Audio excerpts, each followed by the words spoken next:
আজকে ত্রয়োদশ জাতীয় সংসদ নির্বাচনে বাংলাদেশ জাতীয়তাবাদী দলের এই চট্টগ্রাম ৪ আসনে মনোনীত প্রার্থী দানের শীষের সমর্থনে আজকে সীতাকুণ্ড সদরে উপজেলা এবং পৌর বিএনপির উদ্যোগে যে গণজমায়েত, এই গণজমায়েত আজকে প্রমাণ করে সারা বাংলাদেশের মানুষ আজকে দানের শীষের পক্ষে।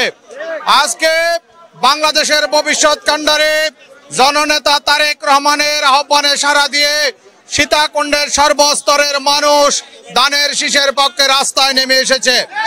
আপনারা জানেন, আগামী ত্রয়োদশ জাতীয় সংসদ নির্বাচনে মহান আল্লাহ পাকের দয়ায় আমরা যদি কামিয়াব হতে পারি, সর্বপ্রথম আমাদের কর্তব্য হবে এই সীতাকুণ্ডকে সর্বস্তরের মানুষের বসবাসের উপযোগী হিসাবে গড়ে তোলা।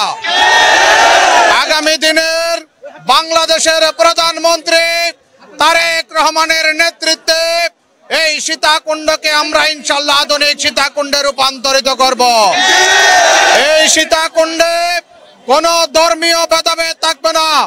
মুসলিম, হিন্দু, বৌদ্ধ, খ্রিস্টান সর্বস্তরের জনসাধারণের বসবাস অবাধ থাকবে।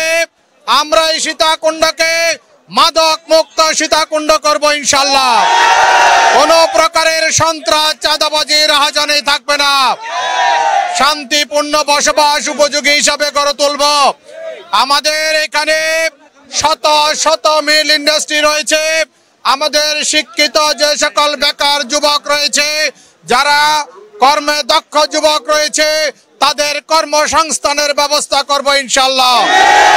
আমরা এই সীতাকুণ্ডের পশ্চিম পাশে যে বেড়িবাঁধ রয়েছে, জিয়াউর রহমান সরকারের আমল থেকে যে পরিকল্পনা, এই পরিকল্পনার অংশ হিসাবে এই মেরিন ড্রাইভ রোড দ্রুত কার্যকর করার ইনশাল্লাহ আমরা চেষ্টা করব। আমরা এই সীতাকুণ্ডকে একটা পর্যটন নগরী হিসাবে গড়ে তুলতে চাই ইনশাল্লাহ।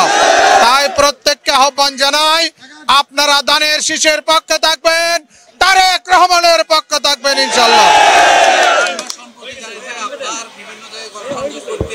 সমস্যা হচ্ছে, এই ধরনের খবর আমাদের কাছে আছে, এই বিষয়ে একটু বলবেন। আমরা আশা করি আসলে মূলত ভুল ধারণা। আমরা সীতাকুণ্ডে আমাদের নমিনেশন পাওয়ার পর থেকে অদ্যাবধি সীতাকুণ্ডের প্রত্যেকটা অঞ্চলে আমরা চষে বেড়াচ্ছি, জনগণের ব্যাপক সাড়া আমরা পাচ্ছি। তারপরও কিছু কিছু ক্ষেত্রে যারা এখনো দানের শীষের কাতারে সামিল হয় নাই, তাদের প্রতি আহ্বান থাকবে, বাংলাদেশ জাতীয়তাবাদী দলের প্রতীক দানের শীষের পতাকাতলে ঐক্যবদ্ধ হয়ে অচিরে সবাই ইনশাল্লাহ আমরা সামনের দিকে এগিয়ে যাব দানের শীষের বিজয় নিশ্চিত করার জন্য ইনশাল্লাহ।